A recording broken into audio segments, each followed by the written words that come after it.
టెండలో అంటే మిట్ట మధ్యాహ్నం 1:45 ప్రతి ఆడపడుచు, ప్రతి అన్న, ప్రతి తమ్ముడు, కుటుంబంలో ఉన్న ప్రతి సభ్యుడు కూడా నామినేషన్ వచ్చిన తీరు చూస్తుంటే మాకే ఒళ్ళు జూమంటుంది.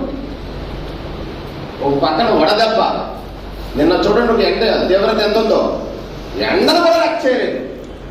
స్వచ్ఛందంగా ఆయన బయలుదేరుతూ మార్గాన భరతరామ్ గారు ఎప్పుడు నామినేషన్ వేస్తారా అని 1000 గల దగ్గర చూస్తున్నారు ఈ జనమందరూ కూడా.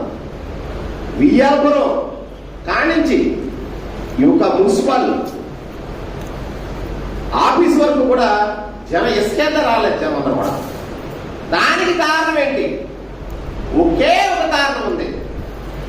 విజన్ కావాలా, పాయిజన్ కావాలా అని జనం డిసైడ్ అయ్యారు. విజన్ అంటే ఏంటి? భరతరాముడు విజన్ నాయకుడు కాబట్టి ఈ రోజున ప్రతిదీ కూడా ఆలోచన విధానంతో, ముందు చూపుతోటి, ఒక విజన్ తోటి ముందుకు పోతున్నాడు. అది చాలా విషపూరితమైనది. కుటుంబ పాయిజన్ ఓ పక్క నుంచి తెలుసుగా, ప్లేన్ బ్యాచ్ ఇవన్నీ కూడా. అందుకు జనం డిసైడ్ అయ్యారు ఈ విజన్ నాయకుడు మనం తెచ్చుకోవాలని. నిన్న చూడగానే మాకు అర్థమైంది. భరతరాముడు ఆల్రెడీ కలిసేశాడు. భరతరాము కలిసేశాడు, ఎమ్మెల్యే కలిసేశాడు. వాసు గారు, తమ్ముడు వాసు, నీకు ఒకటి చెప్తున్నా, రాసి పెట్టుకో. ఈ రోజున కౌంటింగ్ స్టార్ట్ అయ్యింది. రేపు మే 11న ఎలక్షన్స్. జూన్ 3, 4 తారీఖులో ఉంది కౌంటింగ్. నేను నిజంగా తమ్ముడు వాసుకు చెప్తున్నా, ఒక బస్ టికెట్, ట్రైన్ టికెట్, ఏ టికెట్ బుక్ చేసుకుంటే ఈ రోజే బుక్ చేసుకో. కరెక్ట్ గా జూన్ 4 తారీఖున సాయంత్రం చూసి, ఎక్కడైతే ఈ యొక్క సొంత రాష్ట్రం ఈ మధ్యలో ఏర్పాటు చేసుకున్నారు కదా మీ ఫ్యామిలీ సొంత రాష్ట్రం, ఆ తెలంగాణ రాష్ట్రానికి వెళ్ళిపోవడానికి సిద్ధంగా పెట్టి సిద్ధంగా ఉండమని ఈరోజు టికెట్ బుక్ చేసుకోమని చెప్తున్నా.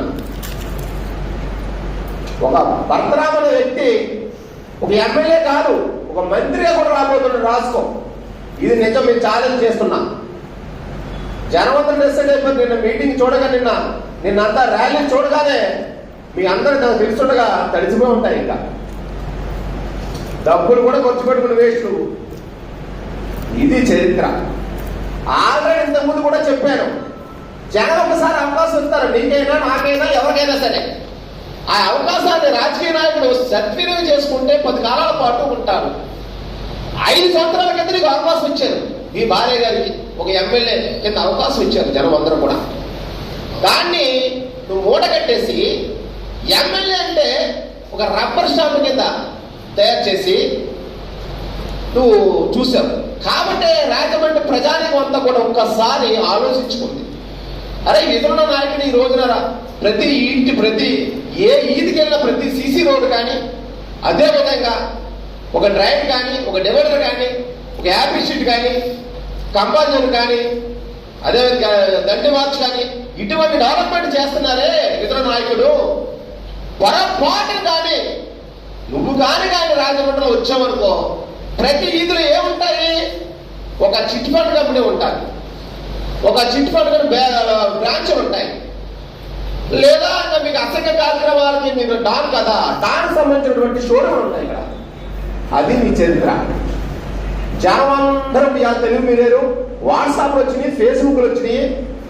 పాలిసీని ఎవరు, రౌతుల్ ప్రకాశ్ ఎవరు, మార్గాని భరతరామ్ ఎవరు, ఆల్రెడీ వాసు ఎవరు అన్నది ఆల్రెడీ జనం ఒకసారి ఇవాళ అందరూ ఎడ్యుకేట్ అయ్యారు. కాబట్టి ఒకసారి ప్రతి ఒక్కరు కూడా మన యొక్క విధి విధానాలని, మన యొక్క నడవడికను కూడా జనం పరిశీలిస్తున్నారు. కాబట్టి నిన్న జనం కూడా స్వచ్ఛందంగా వచ్చి మన మార్గాని భరతరామ్ని ఎంపీ నుంచి ఎమ్మెల్యే కింద ఇప్పుడు నామినేషన్ వేయగానే గెలిచే విధంగా ఈరోజు నిన్న తీర్పు ఇచ్చారని మన ప్రతిపక్షంలో పోటీ చేస్తున్నటువంటి ఆదిరెడ్డి వాసి గారికి చెప్తున్నా.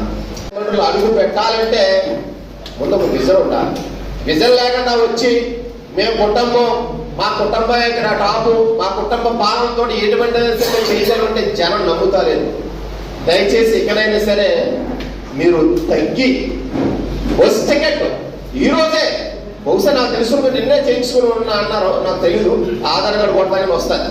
నిన్నే చేయించుకున్నానని తెలిసింది, చూస్తాను కొడతాను. ఇప్పుడు బస్ టికెట్ కూడా, బస్ టికెటా, ఫ్లైట్ టికెటా, ట్రైన్ టికెట్ అని చూసుకుంటాను. ఓకేనా? మేము అంత గట్టిగా ఛాలెంజ్ చేస్తున్నాం. ఛాలెంజ్ ఆయన రక్తంలో ఉంది. ఛాలెంజ్ ఆయన రక్తంలో ఉంది. ఎదిరించే కూడా ఆయన రక్తంలో ఉంది. సార్ ఆల్రెడీ మేము ముందే చెప్పాం, మేము గెలుపు కోసం కాదు, మేము మెజార్టీ కోసం పోరాటం చేస్తామని చెప్పు. మాట ఇలాగే మాకు చెప్పినాడు ఆల్రెడీ.